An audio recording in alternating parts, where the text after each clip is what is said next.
there's one thing I want to share with you, if you don't know about it. And in 2010, it's just 4 years ago, I'm at a place in my life where I'm just like really, really unhappy. I mean, I felt like a big failure, very unsuccessful. Nothing in my life was going right. I had all these problems, wasn't living my dream. And I just kept thinking, something's got to change, something's got to change. What I really wanted more than anything was to impact the world. I wanted to go out and just make such a difference in this world. And I felt like, man, I'm just not doing it. I just felt horrible about myself. I wanted to leave a legacy that my wife and my daughter would be proud of. Because when my days are gone and I'm done and I'm off this earth, I want my daughter to be so happy about me that she could look anybody in the eye and ask who her dad was, who's Kevin Yates. She'll just look up and say it with pride that, you know, I was able to impact lives in a positive way and I made a difference and I set a good example for her. I wanted that more than anything and I wasn't doing it. So I'm sitting here in 2010 and I start to realize that I have this dream, and in order to fulfill this dream, I want to be a speaker. That's what I want to do. I want to go out and speak. Problem is, I'm scared to death. I can't find the courage to do it because in 2002, I had to speak in front of an audience for the first time ever. I'm telling you, back then, you could not drag me in front of you guys in this room today. I couldn't even speak to just 5 of you back then. And so I went and I spoke. I was supposed to speak to like a few people, maybe like 30 to 40. Didn't want to do it, but I had a job requirement. So imagine my look of shock and horror when I'm standing at the podium center stage and there's 105 people staring at me. And I'm just shaking so bad. I'm lucky I had this podium to hang on to because I would have collapsed. My legs were really visibly shaking. My heart was pounding and nothing came out right. I completely bombed, humiliated myself, said I'm never speaking again. I'm never going to do that again. So it's 2010. I've got this dream, but I can't do it. I just can't seem to do it. It's not going to happen. And I'm home one day and I'm checking my emails. I'm getting rid of all the junk emails. Click, click, click, click, click, click. Hover the mouse over the delete button. I'm ready to click delete, but I stop because there's this one message, and I don't know why, but I'm kind of curious. So I open the message. And it's from this guy, all the way over in Istanbul, Turkey, halfway across the world. He's inviting me to go over there and speak at an event that he's got. A 2-day event. How am I going to do that? I can't even speak to anybody for like 10 minutes, and you want me to speak for 8 hours a day for 2 days? On top of that, they're expecting a lot because I find out that these guys over there in these other countries, they don't get a lot of people from the United States to come over there. So their expectation levels are really high. I don't know if I can deliver that. And then I got to fly over 30 hours to get there. I'm terrified of flying. I hate flying. But then I'm thinking, if I go over there and I completely screw this thing up, I can humiliate myself, they can boo me or whatever, and I'm going to hate having to go through that. But if I don't go and give my dream this shot, just this one shot, then I'm going to live with the pain and regret the rest of my life because I'm always going to wonder, what would happen if I'd done it? Okay, so I take the opportunity. I go over to Istanbul, Turkey. It's the day of my first presentation. I'm in this big, huge 5-star hotel over there. This thing was crazy. And I'm in this giant conference room where I'm going to present. It's about 20 minutes before I go on. And I start to hear on the other side of the doors, audiences start to show up. There's voices going on. There's like all this loud sounds and everything. And it's starting to hit me now. Because now I'm starting to realize, oh my God, this is real. I actually flew halfway across the world to this country. What am I doing here? I don't even think I should be here. I don't think I can do this. I'm really nervous right now. My heart's really starting to pound. My hands are sweating like crazy. And I can't control my breathing. And I'm just kind of pacing back and forth. And I don't know what to do. And I've got those inner bullies going on in my head. And now I'm feeling really tired because of the 10-hour time difference all the way back home. I'm jet lagged. Wiped out. And the audience on the other side, they're all over there, and I know the expectations are high. The guy that hired me even told me, you need to know your stuff and be very, very good, because if you're not, they're going to call you out on it. Freaked out. Now I don't know what to do. I don't know if I'm going to be good. What if they hate it? What if they boo me out of the building? Scared. I smelled something. Is that chocolate chip cookies? Hungry. Never mind, I'm back here. And now the technician who's fixing my PowerPoint, trying to put my slides up, and he tells me that PowerPoint doesn't work. I've got 8 hours of a presentation. How am I going to present this without my slides? Screwed. Panicking. Oh my God, I can't do this.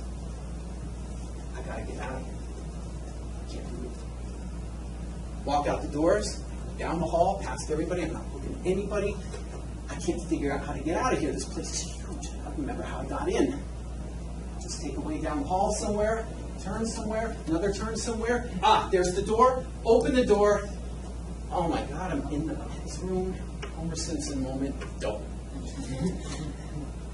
Open the stall, lock myself in the stall, sit down on the toilet, breathe. I must be getting a little bit of oxygen to my brain. So I'm just a little bit calmer. So I just need to gather my thoughts so I can figure out how to get out of here and get on the plane home. And now I'm starting to think too, because my wife and my daughter are back home. If I go home, and I'm on the verge of achieving the dream that I've got. It's literally down the hall. If I go home and I give up, I tell my wife, how do I look her in the eye and tell her I quit? And my daughter, my little daughter, at the time she's 3 years old, I got to look at her and tell her how to encourage her to go after her dreams. How do I do that when her dad didn't have the courage to go after his? I start thinking, I know I'm scared, but done the hardest part. I spent all these hours and hours and days on this presentation getting it together. And I flew a 30-hour flight to another country halfway across the world when I was freaked out half the time that I was going to plummet in the ocean and be dead. You don't know how happy I am to be sitting on the toilet in the men's room in another country right now. And even if that PowerPoint doesn't work, I know my stuff. I actually know what I got to teach over there. I just need to get through the first 15 minutes. I can get through 15 minutes, I think I'll be okay. And then there's the people, all those people who paid money to come see me. Man, I feel a responsibility here. I want to impact lives, and what am I going to do, run away?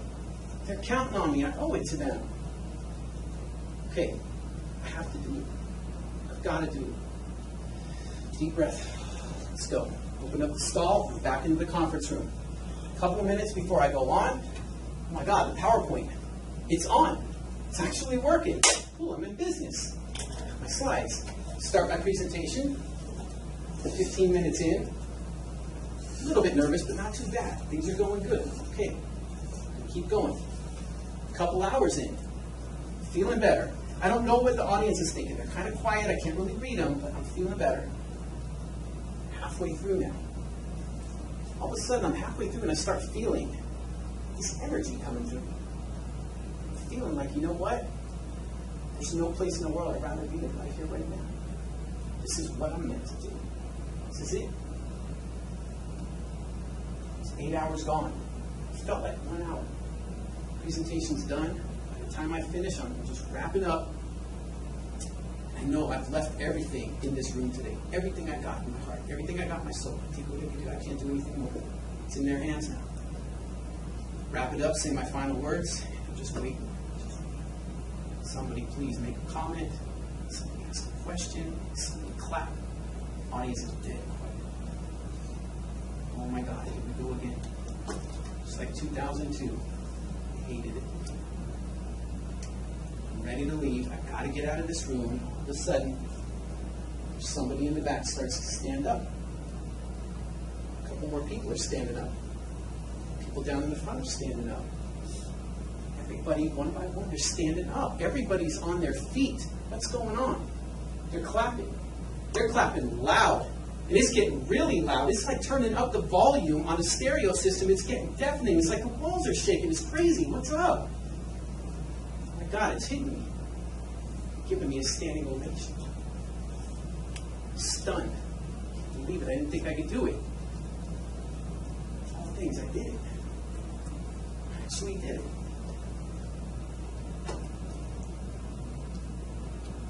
Imagine how different things would have turned out for me had I not gone back in that room that day. And I went home.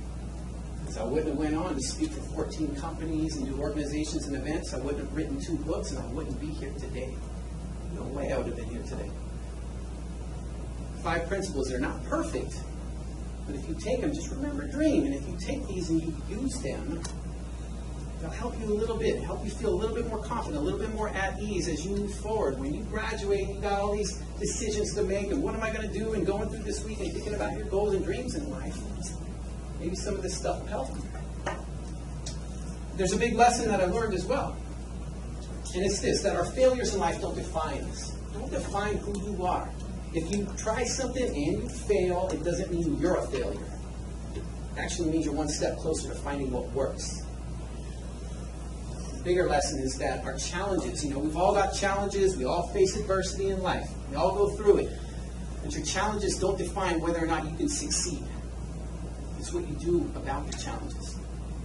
If you take those challenges, you hold on to that dream.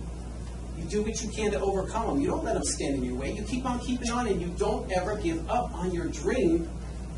You take those challenges and turn them into positive change. That's what determines your success. Not anybody or anything, but you can control it.